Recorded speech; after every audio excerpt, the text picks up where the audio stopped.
Bonjour à tous, bienvenue dans cette nouvelle vidéo. Comment qu'ils vont? Je ne peux pas vous entendre, mais je suppose que ça va. En tout cas, moi, ça va très bien, puisque cette vidéo représente un petit peu le début d'un nouvel arc sur cette chaîne, puisqu'il s'agit en effet du tout premier épisode de la série Parle-moi Trek. Dans cette série, je vais vous présenter différents treks, en France et puis à l'étranger, des treks que j'ai effectué moi-même. Comme ça me donne une certaine légitimité pour vous en parler. Et puis ça me permet aussi de vous refaire voilà, des retours donc sur mon expérience, mon ressenti, quelques conseils, etc. Je vous le dis d'ores et déjà, il y aura également une série qui s'appellera Parle-moi Sommet, et encore une autre qui s'appellera Parle-moi Massif. Donc dans ces séries, je vous présenterai différents sommets et massifs français, mais pas que. Voilà, on verra ensemble un petit peu leur géographie, leurs caractéristiques, leur histoire. Ça viendra un peu plus tard, mais ça devrait vous plaire. Bref, revenons à nos moutons, ou plutôt à nos montagnes. Aujourd'hui, je vous parle d'un trek que j'ai effectué donc l'été dernier, en 2021. Il s'agit du Tour du Kara.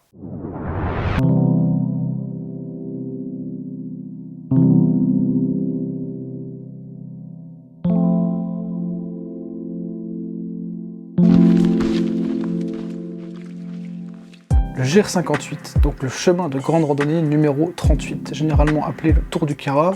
C'est un grand classique du trekking en France et définitivement l'un des itinéraires les plus populaires de grande randonnée dans les Alpes du Sud, au même titre par exemple que le Tour des Écrins ou la grande traversée du Mercantour. Il est situé dans le département des Hautes-Alpes, non loin de la frontière avec l'Italie, et tire son nom du massif du Kara, qui a également donné son nom au parc naturel régional du Kara, qui couvre une zone de 615 km² sur les massifs du Kara, des Écrins et des Alpes Cottiennes. Les trois massifs donc traversés par le GR58. Le Tour du Kara dans sa version classique représente environ 130 km de marche pour un petit peu moins de 8000 mètres de dénivelé positif. Il s'effectue généralement en 7 jours, sa difficulté sur le plan technique est jugée moyenne. Après, sur l'aspect physique, ça dépendra vraiment de votre allure. Quoi qu'il en soit, je pense que le GR58, ça peut être pas mal du tout pour les débutants, ça peut être même très bien pour un premier trek, à partir du moment où on a quand même un minimum de conditions physiques, faut que ça reste aussi du plaisir. Personnellement, le Tour du Kara que j'ai effectué donc l'été dernier, c'était un Tour du Kara un petit peu revisité. Je l'ai voulu plus engagé, plus alpin, plus sauvage, un peu plus technique aussi, surtout sur le début. Donc j'ai fait pas mal de sections en hors-sentier, j'ai pris pas mal de variantes aussi. En gros, j'étais sur l'itinéraire classique pendant peut-être 40% du temps. Vous avez ici deux tracés. En rouge, l'itinéraire classique du Tour du Kara, et en orange, mon Tour du Kara revisité, donc mon tracé perso. Donc voilà, classique, perso, classique, perso, classique, perso, classique. Ok. Alors le tracé que j'ai réalisé pour l'itinéraire classique du GR58, donc que vous voyez en rouge, c'est le tracé officiel et principal du GR58, à une exception près. J'ai volontairement fait passer ce tracé par la variante de la crête de Gilly, qui, bien que ce soit une variante, ce n'est pas l'itinéraire principal, la grande majorité des trekkers sur le Tour du Kara empruntent cette variante, puisque c'est vrai que c'est une section qui est bien plus intéressante sur cette portion. Pour ce GR58 classique, je vous ai concocté un découpage en 6 étapes. Il y a des découpages en 7 ou 10 étapes qui existent aussi, vous pourrez les trouver sur internet. Je les ai également mises à votre disposition dans la description. On est à des étapes de 20 km en moyenne avec 1200-1300 mètres de dénivelé positif quotidien, donc ça reste quelque chose de sportif, mais rien d'insurmontable, il n'y a pas besoin d'être un sportif de haut niveau, loin de là. Et puis même, rien ne vous empêche de faire un petit jour de repos, un petit jour off, à Briès, par exemple, enfin voilà, il y a différentes possibilités. Pour le point de départ et donc d'arrivée, puisque sur le GR58, je rappelle, on est sur un tour, pas sur une traversée, la grande majorité des randonneurs partent depuis Seillac. On peut aussi partir d'Abriès ou d'Arvieux par exemple, mais dans la manière dont s'organise le tracé, je trouve que depuis Seillac, c'est très bien. Alors les variantes, à mon avis, c'est vraiment le gros point fort de ce Tour du Kara. Il y en a pléthore, des faciles, des difficiles, des longues, des plus ou moins courtes, des cols, des lacs, des sommets, bref, c'est le paradis. Il y a d'ailleurs une variante officielle qui vous offre la possibilité de faire un tour en Italie. Pour mon Tour du Kara, vous voyez, je suis parti de Seillac également, mais au lieu de me diriger donc sur Saint-Véran, je suis totalement parti en fait en direction de la frontière avec la vallée de l'Ubaye, voilà, la Haute-Ubaye, qui est un secteur moi, que j'adore personnellement.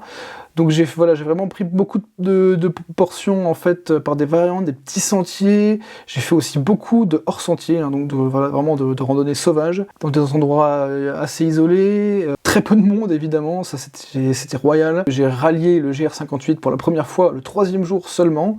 Après, la suite était un petit peu plus conventionnelle. Sur le Tour du Kara, il est vraiment facile de se faire plaisir avec des belles variantes. Voilà, aller tutoyer un petit peu les endroits moins fréquentés, plus sauvages, plus isolés, plus alpins. Et c'est juste magnifique. Le Kara, c'est une région où la montagne et les sentiers sont quand même très lisibles. C'est une montagne qui est globalement indulgente. Bon, évidemment, il y a des endroits plus dangereux que d'autres. Voilà, il faut quand même faire attention. Mais les écrins, par exemple, donc massif voisin, je vous garantis que c'est pas le même délire. La randonnée sauvage, par exemple, il est beaucoup plus délicate. Un truc, moi, que je peux vous conseiller vraiment sur ce Tour du Kara, c'est de vous faire un petit 3000. Voilà, un petit sommet de plus de 3000 mètres. Ça se fait très bien, il y a de belles opportunités, pas très compliquées. Donc je vous en ai noté 3, que j'ai classés par ordre, enfin par difficulté. Bon, des variantes comme ça, clairement, il vaut mieux les anticiper et les intégrer ex ante à votre itinéraire pour que ça se passe au mieux, voilà, niveau organisation, etc. Sur le plan géologique, la roche qui prédomine dans le parc du Kara, c'est le schiste. Alors le schiste en soi, ça veut un peu tout et rien dire. Ici, quand je parle de schiste, je parle de schiste lustré. C'est une roche métamorphique qui est assez courante dans les Alpes méridionales. Allez, c'est bon, le mec sort des termes, il se la pète. En raison de sa structure et de sa réaction à l'érosion, c'est une roche qui va nous donner des reliefs assez peu escarpés, assez peu acérés, comparé à d'autres roches, hein, comme le calcaire ou le granit par exemple. En fait, on va plutôt avoir des sortes de très grosses bosses, hein. Ça par exemple, c'est un paysage typique du Kara schisteux. Mais méfiez-vous, on trouve aussi plein d'autres roches, hein, notamment de la dolomie, qui constitue notamment le magnifique pic de Rochebrune, et qui lui confère un petit peu cette allure très individuelle. Si vous trouvez que ça ressemble aux dolomites italiennes, bah, c'est pas par hasard, hein, c'est parce que c'est la même roche, tout simplement. On trouve aussi de la serpentinite, roche assez peu fréquente hein, en affleurement dans les Alpes, ou en tout cas en de telles quantités. Alors ça ressemble à ça. Et donc ça vous donnera des reliefs un peu bleu, vert, c'est magnifique. Hein. Soyez attentifs aussi, hein, car la faune est bien présente dans le parc. Moi, en 4 jours et demi, j'ai vu des chamois, des bouquetins, des marmottes, en veux-tu en voilà, des vautours fauves pareil, un aigle royal et même un couple de circaètes Jean Leblanc, donc qui sont des rapaces migrateurs et qui ont la particularité de présenter le dessous des ailes blancs. Je rappelle aussi qu'on se situe dans un parc naturel, hein, donc il y a une certaine réglementation à respecter. Les chiens sont interdits, la cueillette est interdite, le bivouac, quant à lui, bien évidemment, est toléré, sauf dans la réserve Ristolas-Montviso, mais le GR58 ne la traverse pas. Bref, donc niveau paysage, le Tour du Kara c'est juste 20 sur 20. Mention spéciale d'ailleurs au Montviso, qui bien qu'il ne fasse pas partie du parc du Kara et encore moins du massif, il nous fait l'honneur de sa présence hein, quand même très souvent sur ce Tour du Kara. C'est un petit peu le phare hein, gigantesque qui nous signale la présence de l'Italie voisine. Bah, du printemps à l'automne, hein, ça se fait très bien, voilà. Printemps, ça peut être très joli avec la floraison, hein. Faut savoir que le Kara, c'est une région qui est très fleurie. En automne, ça peut être très sympa aussi avec les mélèzes en feu. Attention à la neige quand même, hein. Pour ce que ça vaut, moi j'ai tout simplement adoré marcher sur ce Tour du Kara, c'était une superbe expérience. C'est beau, c'est chaleureux, c'est coloré. Sur le Tour du Kara, on fait des belles rencontres et les Karassins sont ma foi des gens très sympathiques. J'espère que cette vidéo vous a plu, qu'elle vous aura donné envie de vous lancer sur ce Tour du Kara. N'hésitez surtout pas à vous abonner, ça m'aide énormément, à me laisser un petit commentaire hein, si vous avez des questions, des remarques ou si vous voulez juste faire un petit coucou. Vous pouvez évidemment liker cette vidéo et me suivre aussi sur Instagram, hein, ça s'affiche juste là. Et je vous invite aussi à regarder la vidéo donc, de mon Tour du Kara que j'ai effectué moi donc l'été dernier. Voilà, ça s'affiche juste en haut à droite là. Allez, je vous dis à très bientôt, prenez soin de vous et à ce tantôt, là-haut.